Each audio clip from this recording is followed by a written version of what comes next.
For decades, India occupied a peculiar position in global politics. It was too large to ignore, yet too cautious to command attention. To many in Washington, Beijing, and even Moscow, India was seen as a quiet participant in the affairs of great powers, a country that often hesitated on the global stage. The narrative went something like this.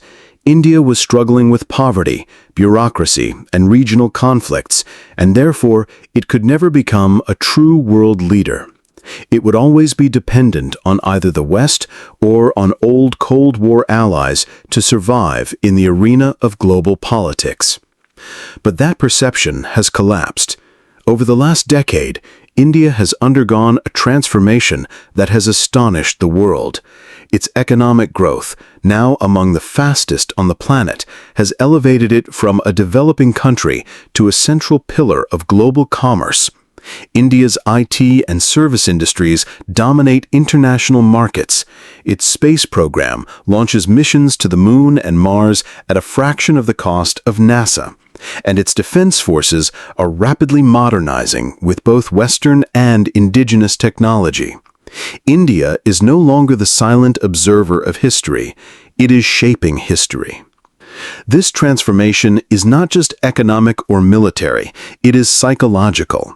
There is a new confidence in New Delhi's halls of power, a recognition that India is not merely reacting to the moves of others, but creating moves of its own.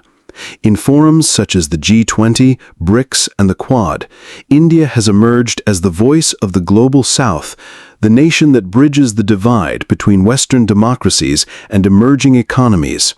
When Washington and Beijing clash, it is India that increasingly holds the balance, neither bowing to the United States nor surrendering to China's shadow.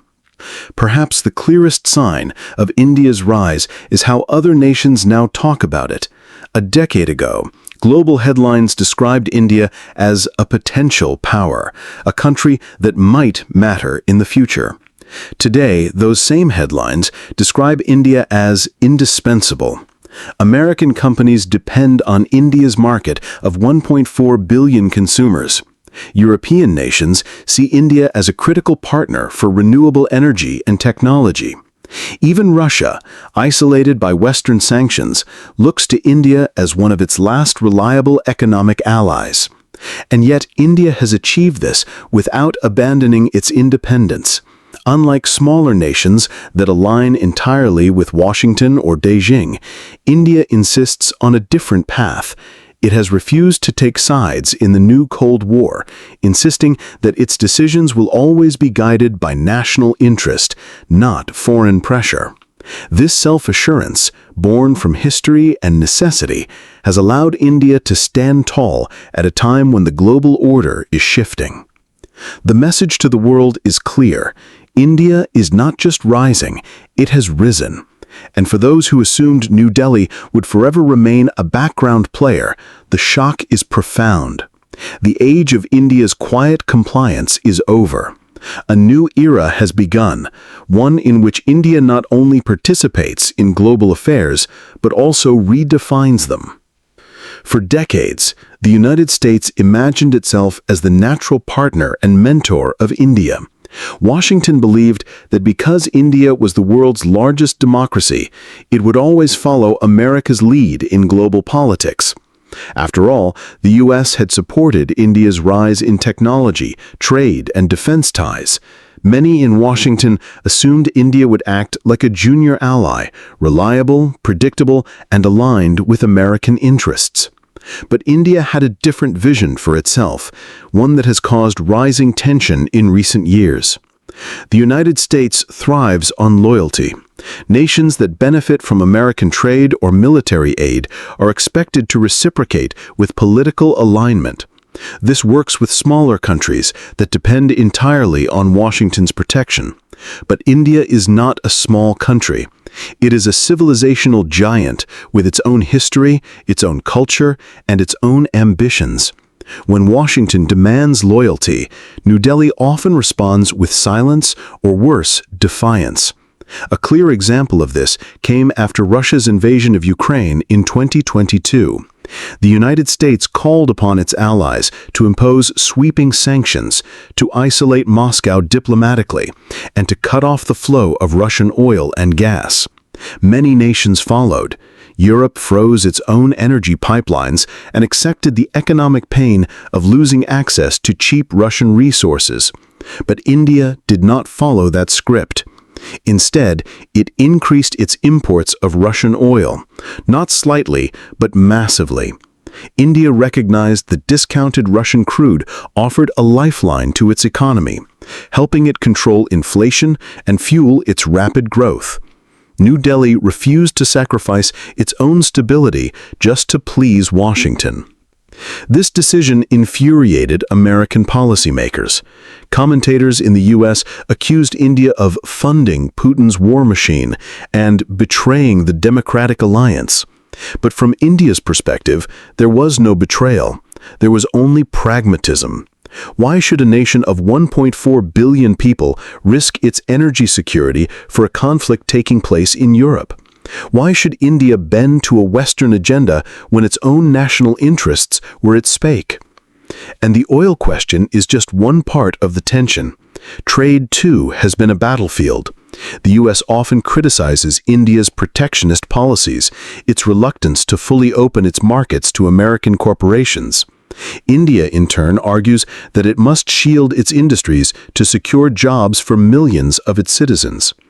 On defense, the U.S. pushes India to move away from Russian weapons and purchase more American systems. But India insists on a diversified strategy, buying from Russia, France, Israel, and the U.S. alike, ensuring no single country has control over its arsenal. This independence is what frustrates Washington most. The United States is accustomed to allies who obey, but India is not built to obey. India's history, centuries of colonization and exploitation, has forged a national psyche that refuses to be subordinate. Every policy decision in New Delhi is guided by a single principle: sovereignty first, even if that sovereignty clashes with American expectations. The truth is, U.S.-India relations are not collapsing. Trade is still booming, military cooperation is deepening, and dialogue continues. But beneath the surface lies a tension that cannot be ignored. Washington wants control. India wants freedom. And as the 21st century unfolds, this conflict of visions will define their uneasy partnership. India's foreign policy can be summed up in a single word: strategic autonomy.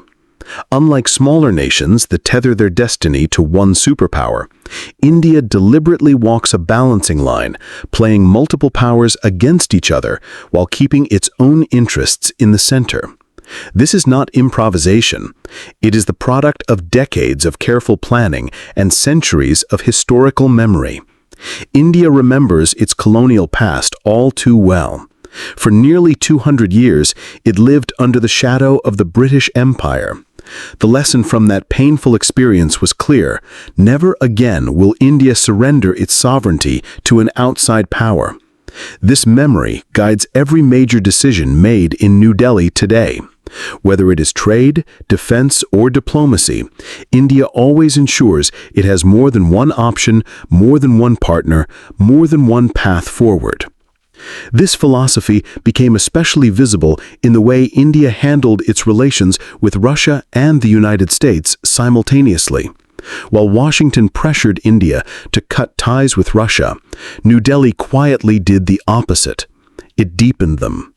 India continued to buy weapons, oil, and fertilizer from Russia because those were essential for its economy and defense. At the same time, it strengthened partnerships with the U.S. in technology, space exploration, and defense exercises. Instead of choosing sides, India chose itself. But India's independent strategy goes far beyond the Russia-Ukraine conflict. Consider its role in Asia. With China rising as a global superpower and threatening its neighbors, the United States has tried to rally Asian countries into a coalition against Beijing. India has agreed to join dialogues like the Quad alongside Japan and Australia, but it never goes all in.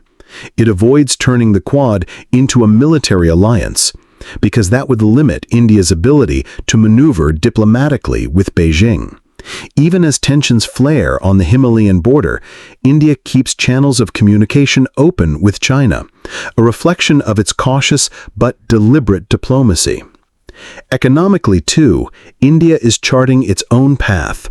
Instead of joining Western-led trade pacts that often come with strings attached, it invests heavily in its own regional projects. Initiatives like Make in India and its refusal to sign certain free trade agreements show that India values domestic resilience over quick global integration. New Delhi is not against globalization, but it insists on globalization on its own terms. What makes this strategy so effective is India's scale. With 1.